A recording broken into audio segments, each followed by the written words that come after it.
ඔන්න යාළුවනේ මේ තියෙන්නේ ලංකාවේ උසම ගම්මානේ තියෙන ලස්සනම පන්සල. අපි අද පුදා ගන්න ගියා.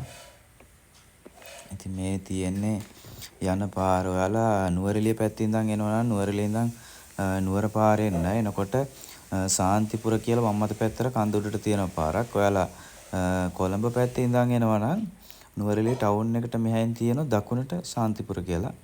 ඉතින් ওই ගම්මානේ උඩටම යන්න මේක තමයි ලංකාවේ උස්සම ජනාවාසයක් පිහිටලා තියෙන ගම්මානේ.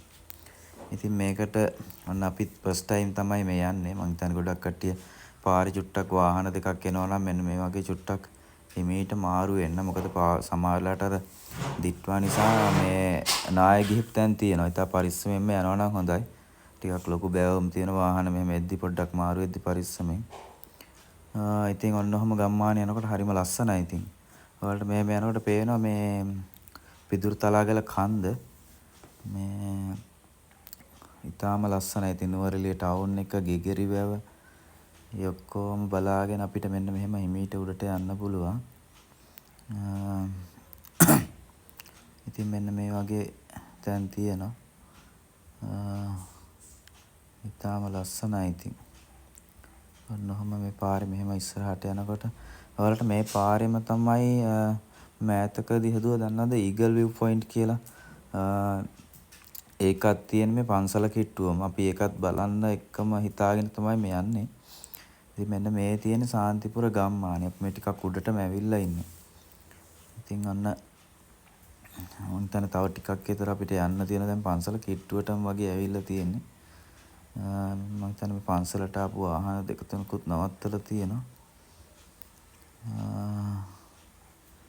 ඇත්තටම මාරම ලස්සනයි මෙතන.